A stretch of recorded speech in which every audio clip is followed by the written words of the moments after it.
Hello, everyone. Elder Eileen Jordan here of Fresh Start Church in Ypsilanti, Michigan. On behalf of my pastor, Gregory Cannon Jr., and my co-pastor, First Lady Sharonda Cannon, I want to welcome you to today's Monday Moment.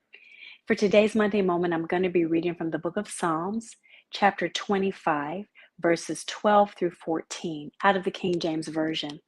And it reads, "Who is the man that fears the Lord? He shall teach him in the way he chooses. He himself shall dwell in prosperity, and his descendants shall inherit the earth. The secret of the Lord is with those who fear him, and he will show them his covenant." So I just want to break this down a little bit. First, I want to talk about the fear of the Lord. The fear of the Lord, at its essence, means an unparalleled allegiance. That means a commitment and a loyalty to God as our superior and us as a subordinate. That means that there's nothing we are more committed to, no one we are more loyal to other than God. And obedience to God is the outward evidence of the fear of the Lord.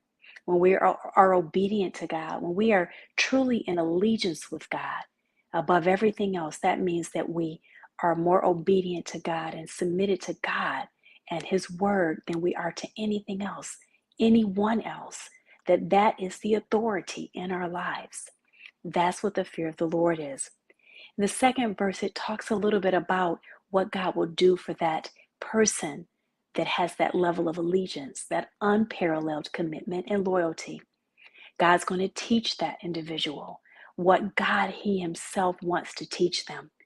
God is going to establish them in prosperity, true prosperity, not only in the natural, but also spiritual prosperity. And God's going to see to it that that individual's descendants inherit the earth. That means they are going to be in positions of power, leadership, and authority, primarily in spiritual ways, ways that will move and shift the atmosphere for the building of God's great kingdom. And then thirdly, the secret of the Lord will be with those that fear him. So God is going to show us his covenant. A covenant is an agreement by legal contract. And if you think that a natural earthly contract is binding, then let me tell you, that has nothing on a spiritual contract, a spiritual agreement. And not only spiritual, but an agreement between God, the creator of the universe, you and I. An agreement, a covenant, a promise that he's going to fulfill every commitment that he's made to us. How do we receive that? How do we have a heart posture of receiving that? By establishing unparalleled allegiance, commitment, and loyalty to him, by being obedient to him. Sometimes people think of that as a negative thing, to be obedient. But I once told my children, and I did coin this quote, sometimes wisdom looks like obedience. Don't let that discourage you from practicing wisdom. It is wise to be obedient to the creator of the universe. Trust me, he knows how it all works and he knows how it's all going to end. And if we are in allegiance with him, he's going to begin to reveal his covenant promise to us, each and every one of us. He started telling us about it in his word all the way back in Genesis and throughout all of the scriptures in the Holy Bible. We can learn about it by studying the word, and we can learn about it by being in holy covenant relationship with God, by fearing him and having allegiance toward him.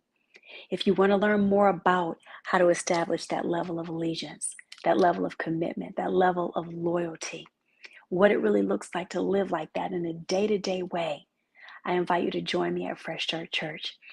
We meet every Sunday live and in person at 12 o'clock noon at 623 Oak Street in Ypsilanti, Michigan. We also have a virtual Bible study on Wednesdays at 7 p.m. You can get the link to the virtual Bible study by text messaging the word VChurch to the number 734-875-8787. Let us come alongside you in fellowship, in the assembling of God's people, to learn more about God, the allegiance that we have with him, how to establish that allegiance, commitment, and loyalty toward him, how to practice obedience to God and his word, and how to have a heart posture in which the Lord will begin to reveal to us the secret of his covenant, his promise to us. And until I see you there, I pray you have an amazing week. I pray that you have a week that is filled with peace and many blessings. Take care.